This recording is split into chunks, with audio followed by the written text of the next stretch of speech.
Hello my dear friends, আজ আমি West Bengal মাদ্রাসা service কমিশনের গ্রুপ ডির যে ইন্টারভিউর প্রস্তুতি চলছে তার কিছু কমন কোশ্চেন সম্পর্কে আলোচনা করব। আপনারা ভিডিওটিকে না টেনে একদম শুরু থেকে শেষ পর্যন্ত অবশ্যই লক্ষ্য করবেন, কমন প্রশ্নগুলো জানতে পারবেন। হ্যাঁ, প্রশ্ন উত্তর অর্থাৎ ইন্টারভিউয়ের প্রশ্ন উত্তর সম্পর্কে আলোচনা করব। তার আগে কয়েকটি কোশ্চেন আছে, সেই কয়েকটি কোশ্চেন আপনারা অবশ্যই একটু ধৈর্য সহকারে দেখে নেবেন। মাদ্রাসা সার্ভিস কমিশন গ্রুপ ডি ইন্টারভিউর প্রস্তুতি তো আপনারা সকলে নিচ্ছেন, কিন্তু অনেকেই বর্তমানে কিছু সাধারণ প্রশ্ন ঘুরপাক খাচ্ছে অনেকেরই মনে, যে কি ধরনের প্রশ্ন করা হবে।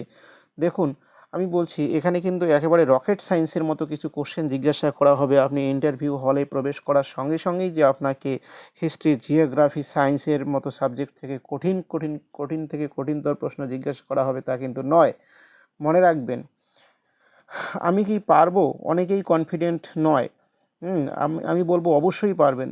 কোন কোন সিলেবাসের উপর ইন্টারভিউ হবে? দেখুন, ইন্টারভিউয়ের কোনো নির্দিষ্ট সিলেবাস অনেক সময় থাকে না। এরা অনেক সময় নাম, পরিচয় ইত্যাদি জিজ্ঞেস করেই কিন্তু ক্যান্ডিডেটকে সিলেক্ট করে নেন। ড্রেস কোড কেমন হবে, এটা অবশ্যই একটি গুরুত্বপূর্ণ দিক। আপনারা কী ধরনের ড্রেস কোড পরবেন, ইউটিউব চ্যানেলগুলো থেকে অবশ্যই সেগুলো জানতে পেরেছেন। সেগুলো নিয়ে আমি আর খুব একটা আলোকপাত করতে চাই না। আমি কি সফলভাবে ইন্টারভিউ কমপ্লিট করে নিয়োগপত্র হাতে পাবো ইত্যাদি, এই ধরনের অনেকগুলো প্রশ্ন কিন্তু আপনাদের মনে ঘুরপাক খাচ্ছে। প্রথমেই বলবো, আপনারা টেনশন ফ্রি হয়ে বা টেনশন মুক্ত হয়ে ভিডিওটিতে একটি লাইক দিয়ে সম্পূর্ণ ভিডিওটি না টেনে দেখতে থাকুন। পথ ফাইন্ডার চ্যানেলটি আপনাদের পথ অবশ্যই প্রদর্শন করবেন বলে আমি আশা করি। তো দেখুন, আজকের ভিডিওতে আমি যে সমস্ত কমন প্রশ্ন উত্তরগুলো নিয়ে আলোচনা করব, তার আগে আরও একটি প্রশ্ন দেখতে পাচ্ছি। 2010 সালে যারা অ্যাপ্লাই করেছিলেন, তখনকার দিনে কিন্তু আমি একটা কথা বলেই নিচ্ছি, তখনকার দিনে অনেক মানুষ যারা গ্র্যাজুয়েশন কমপ্লিট ছিলেন তারা কিন্তু ভাবতেন আমি টিচার হব বা অন্য কোনো পোস্টে চাকরি করব। আমি এই গ্রুপ ডি এর জন্য অ্যাপ্লাই করব না, এটা অনেকটা লজ্জাজনক বিষয় ছিল তাদের কাছে। যারা কেবলমাত্র মাধ্যমিক অথবা উচ্চ মাধ্যমিক পাস করেছিলেন তারাই কিন্তু এই গ্রুপ ডি এর জন্য অ্যাপ্লাই করেছিলেন। দুই একজন বুদ্ধিমান ব্যক্তি যদিও এই গ্রুপ ডি এর জন্য অ্যাপ্লাই করেছিলেন, কিন্তু তারা এতদিনে খুব একটা বেটার অপশান পেয়ে গেছেন, অথবা তারা ভালো স্টুডেন্ট ছিলেন, তারা চাকরি পেয়ে গেছেন। অবশ্যই বলবো আপনারা সকলেই সেজন্য চেষ্টা করুন। এখানে যে অনেক ক্যান্ডিডেট ভালো বা মেধাবী আছেন তা কিন্তু নয়, সকলেই চেষ্টা করুন কাট অফ মার্কস যাই আসুক না কেন। তাছাড়া এটা ডিস্ট্রিক্ট ওয়াইজ কিন্তু প্যানেল তৈরি হবে, এসসি এসটি ওবিসি অনুযায়ী হবে কিনা এখনও জানা যায়নি। যদি হয় তবে আপনারা কিন্তু কাট অফ মার্কস 10 পেয়েও কিন্তু ইন্টারভিউয়ের জন্য যোগ্য হতে পারেন। সেজন্য আমি বলবো আপনারা ইন্টারভিউ যে প্রস্তুতি পর্ব সেটাকে অবশ্যই না থামিয়ে চালিয়ে যাবেন। সম্ভাব্য কয়েকটি প্রশ্ন ও তার কমন উত্তর সম্পর্কে আমি এই ভিডিওটিতে আলোচনা করব। যেমন প্রথমেই যে কোনো ইন্টারভিউয়ার, যে কোনো পরীক্ষার্থীকেই বা যারা ইন্টারভিউ দিতে যান তাদেরকে অনেকেই জিজ্ঞাসা করে থাকেন, যারা ইন্টারভিউ বোর্ডে থাকেন তারা জিজ্ঞাসা করেন আপনার নাম বা নামের অর্থ কী, বা আপনার নাম ও পরিচয় বলুন, হ্যাঁ, কোথা থেকে এসেছেন ইত্যাদি। এই সমস্ত প্রশ্নই কিন্তু দিয়ে প্রথমে শুরু করা হয়। তার মানে মনে রাখবেন, আপনাকে একবারে কঠিন প্রশ্ন করা হবে তা কিন্তু নয়। আমরা যেমন নতুন কোনো আত্মীয়র সঙ্গে দেখা করার সময় প্রথমে বা আমরা সবাই তার নাম, পরিচয় ইত্যাদি সম্পর্কে জানতে চাই, ঠিক তেমনই কিন্তু হয়ে থাকে।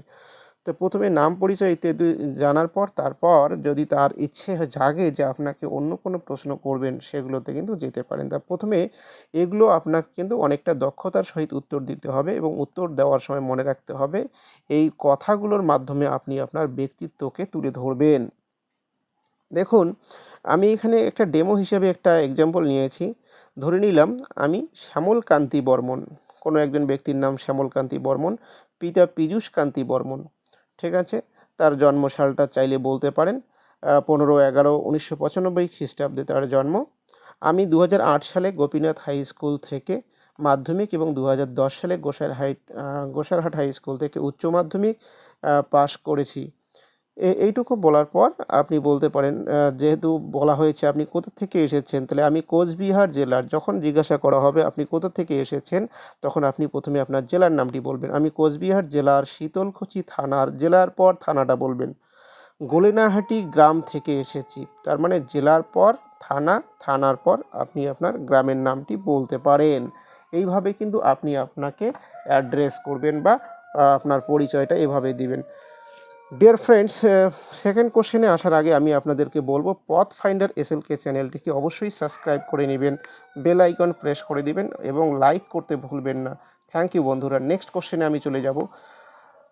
আপনার নিজের সম্পর্কে কিছু বলুন, এমন প্রশ্নও কিন্তু বলা হয় অনেক সময়, ইন্ট্রোডিউস ইউর সেলফ, মানে আপনি আপনার সম্পর্কে কিছু বলুন বা আপনি নিজের সম্পর্কে কিছু বলুন। এই ধরনের প্রশ্ন অনেককেই কিন্তু বিগত বছর ইন্টারভিউগুলোতে করা হয়েছিল। দেখুন, এগুলো কিন্তু আপনারা খাতায় লিখে সাজিয়ে নেবেন। আপনারা যেভাবে বলতে চান বা আপনারা যেভাবে বললে স্বাচ্ছন্দ্য বোধ করবেন, আপনার কোয়ালিফিকেশন এবং আপনার কথা বলার দক্ষতা অনুযায়ী এগুলোকে খাতায় লিখে অবশ্যই সাজিয়ে প্র্যাকটিস করবেন। মনে রাখবেন, খুব বেশি ইংরেজি ওয়ার্ড কিন্তু ব্যবহার করবেন না যদি আপনি ইংরেজিতে খুব একটা স্বাচ্ছন্দ্য বোধ না করেন বা ইংরেজিতে আপনার খুব বেশি একটা জ্ঞান না থেকে থাকে। চলে যাব বন্ধুরা পরের কোশ্চেনে। পরের কোশ্চেনটা বলা হয়েছে আপনার জেলার দুটি ঐতিহাসিক স্থানের নাম ও গুরুত্ব বলুন। দেখুন, একদম খুব মারাত্মক একটি কোশ্চেন। আমরা হিস্ট্রি, জিওগ্রাফি, সায়েন্স এসব কোশ্চেন পড়তে পড়তে আমাদের নিজের জেলায় যে কতগুলো ঐতিহাসিক জায়গা রয়েছে এবং তাদের ঐতিহাসিক গুরুত্ব রয়েছে সেগুলো কিন্তু অনেক সময় ভুলে যাই। সেগুলো সম্পর্কে আপনারা অবশ্যই স্টাডি করবেন এই কয়েকদিনের মধ্যে। আমি মনে করি আপনারা খুব একটা যে টাইম পাবেন ইন্টারভিউয়ের জন্য তা কিন্তু নয়। তাই আপনার জেলার ঐতিহাসিক যে স্থানগুলো আছে সেগুলো আমার কমেন্ট বক্সে অবশ্যই বলুন, কমেন্ট বক্সে জানাবেন। দেখুন, আপনারা প্রত্যেকেই আলাদা আলাদা জেলায় বাস করেন আমি বিশ্বাস করি। তাহলে আপনাদের জেলায় যে ঐতিহাসিক স্থান রয়েছে সেগুলো সম্পর্কে বলবেন। যদি আমি একটা ঐতিহাসিক স্থান সম্পর্কে এক্সাম্পল বলি, তাহলে মুর্শিদাবাদের জায়গাটা খুবই গুরুত্বপূর্ণ, যেখানে পলাশির যুদ্ধ হয়েছিল। এ ধরনের আপনার জেলায়ও অবশ্যই ঐতিহাসিক স্থান রয়েছে, সেগুলোকে খুঁজে বার করুন। আপনি এখন কি করেন? একটি খুব মারাত্মক কোশ্চেন। আপনি টিউশন করেন নাকি বিজনেস করেন নাকি কৃষি করেন? এবং সেখান থেকে কিন্তু আপনাকে প্রশ্ন জিজ্ঞাসা করা হবে, সেই সংক্রান্ত প্রশ্ন। যদি বলেন আমি টিউশন করি, তাহলে আপনি কি প্রাইমারি লেভেল টিউশন করেন নাকি মাধ্যমিক লেভেল? নাকি বিজনেস করেন নাকি কৃষি করেন? যদি আপনি ধরে নিলাম আমি প্রথমে আপনি টিউশন করেন, তাহলে সেটা হচ্ছে মাধ্যমিক লেভেলের সায়েন্স নাকি আর্টস গ্রুপে টিউশন করেন। ধরলাম আপনি সায়েন্স টিউশন করছেন। তাহলে সায়েন্সের এবং গণিতের বিভিন্ন ধরনের আ সূত্রাবলী কিন্তু আপনাকে জিজ্ঞাসা করা হতে পারে। এই সংক্রান্ত প্রশ্নই আপনাকে জিজ্ঞাসা করবে, যেমনটা আপনি বলবেন। নেক্সট হচ্ছে বিজনেস। বিজনেস সংক্রান্ত আপনি কি বিজনেস করেন সেই সংক্রান্ত কিছু প্রশ্ন হতে পারে বা আপনাকে বিজনেস বানানটা জিজ্ঞাসা করতে পারে। যেহেতু মাদ্রাসা সার্ভিস কমিশনের গ্রুপ ডি ইন্টারভিউ দিচ্ছেন আপনি, আপনাকে কিন্তু বানান জিজ্ঞাসাও করা হতে পারে। একেবারে অনেক কঠিন কোশ্চেন জিজ্ঞাসা করা হবে এমনটা কিন্তু প্রত্যাশা রাখবেন না। নেক্সট কোশ্চেনে আমি যদি যাই, তাহলে মনে রাখবেন বর্তমান যে মন্ত্রীদের নাম আছে শিক্ষামন্ত্রী রাজ্যে এবং কেন্দ্রে, সেগুলো একটু যদি আপনারা পড়ে রাখেন তাহলে খুবই ভালো হয়। বিশেষত আপনার রাজ্যের বা আপনার এমএলএ এমপির নাম কি আছে, অথবা জিজ্ঞাসা করতে পারে এমএলএ এমপির ফুল ফর্ম কি, এ সমস্ত প্রশ্ন উত্তর সম্পর্কে একটু আপনারা ওয়াকিবহাল থাকবেন। নেক্সট কোশ্চেন, মাদ্রাসায় কোন কোন বিষয়ে পড়ানো হয়?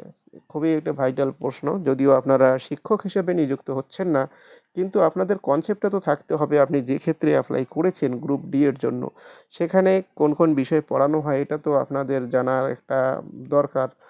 তো দেখুন, স্কুলের ক্লাসগুলোতে যে ধরনের বাংলা, ইংরেজি, অঙ্ক, ইতিহাস, ভূগোল পড়ানো হয়, মাদ্রাসায় কিন্তু সেম বিষয়গুলোই পড়ানো হয়। শুধু এখানে কেবলমাত্র ইসলাম পরিচয় নামক একটি অতিরিক্ত সাবজেক্ট থেকে থাকে। যদি অন্য কোনো সাবজেক্ট থাকে সেটাও আপনারা আমাকে অবশ্যই কমেন্ট করে জানাবেন। Next question, peon, lab attendant, night guard বা মেট্রন, যে বিষয়ের উপরে অ্যাপ্লাই করেছিলেন দরখাস্তে এবং আপনাদের অ্যাডমিটের মধ্যে সেটা কিন্তু লেখা আছে, সেই অনুযায়ী আপনারা এই পদগুলোর জন্য বা পোস্টের কর্মীদের জন্য কি কি কাজ হয় সেই কাজগুলো সম্পর্কে একটি ওয়াকিবহাল হবেন। আপনার জেলায় দুটি পরিচিত বা বড় নদীর নাম বলুন।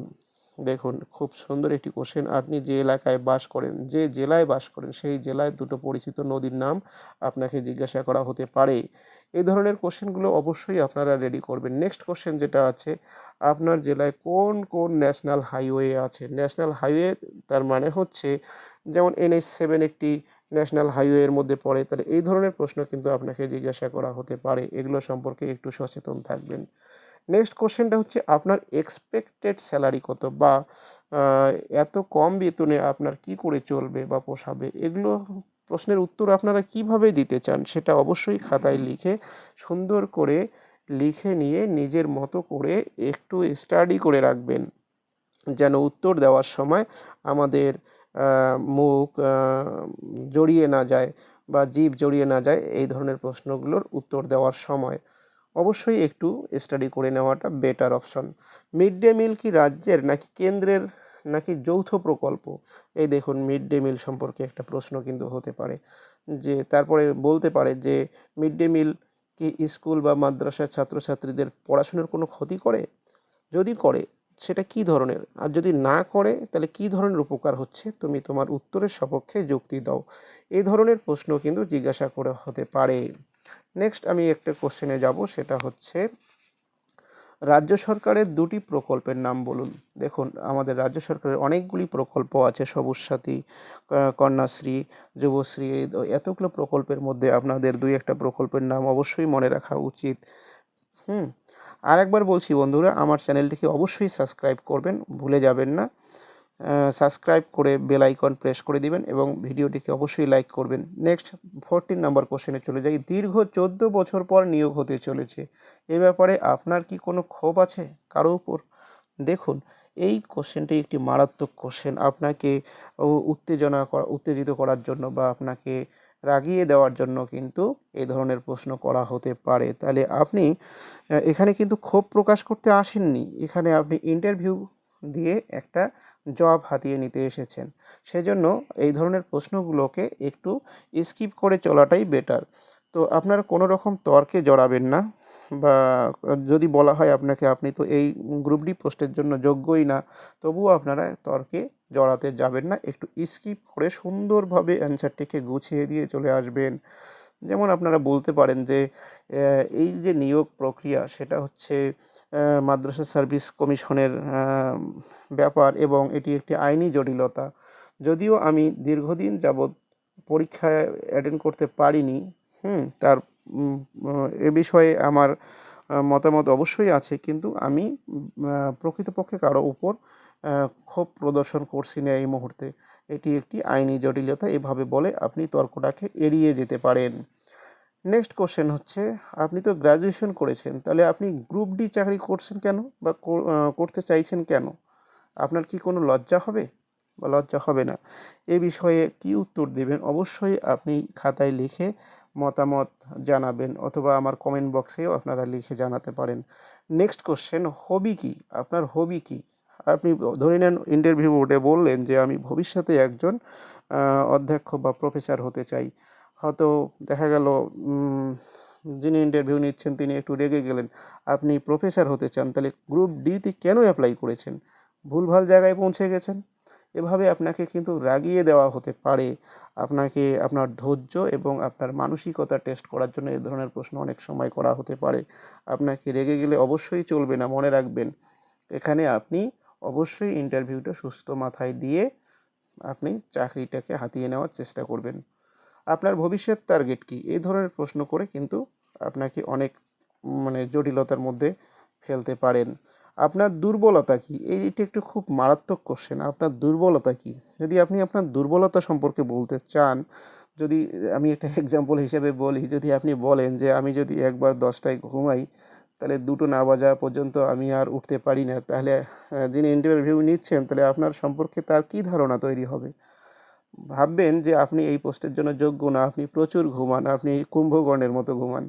তাহলে তো আপনাকে তারা নির্বাচন করবেন না। তাহলে এটা দুর্বলতার উত্তরটা যখন আপনারা দিতে যাবেন তখন একটু বুদ্ধিমত্তার সহিত উত্তরটা দিবেন। বলবেন, এভাবে বলতে পারেন যে যদি কোনো অসুস্থ ব্যক্তিকে আমি রাস্তায় পড়ে থাকতে দেখি, তাকে হসপিটালাইজড না করা পর্যন্ত আমি স্থির থাকতে পারি না। এটা আমার একটা দুর্বলতা স্যার। হুম, তার মানে আপনি আপনার মহৎ গুণটাকেই প্রকাশ করলেন, কিন্তু এই যে না হসপিটালাইজ করে থাকতে পারলেন না, এটা আপনার একটা মহৎ গুণ, মানে ভালো গুণকেই প্রকাশ করলেন, কিন্তু সেটাকেই দুর্বলতা হিসাবে দেখালেন। এভাবেও তুলে ধরতে পারেন। নেক্সট হচ্ছে লাস্ট কোশ্চেন, যেটা অষ্টম শ্রেণী মানের যে সমস্ত সূত্রাবলী আছে সেগুলো একটু দেখে রাখবেন। হ্যাঁ, অনেককে জিজ্ঞাসা করা হয় ম্যাথামেটিক্স বানানটা বলুন। আপনি তো অষ্টম শ্রেণীতে পড়াকালীন ম্যাথামেটিক্স করেছেন, অথবা অষ্টম শ্রেণীতে যে সমস্ত বীজগাণিতিক সূত্রগুলো আছে তার মধ্যে 5টা সূত্র বলুন বা 3টে সূত্র বলুন, এরকম কোশ্চেনও অনেক সময় করা হয়েছে। থ্যাংক ইউ বন্ধুরা, আজকে এই পর্যন্তই। আমার ভিডিওটি যদি আপনাদের একটু হেল্প হয়ে থাকে অবশ্যই আমার চ্যানেলটিকে লাইক, কমেন্ট এবং আপনার বন্ধুদের সঙ্গে শেয়ার করবেন। আজকে এই পর্যন্ত বন্ধুরা, থ্যাংক ইউ।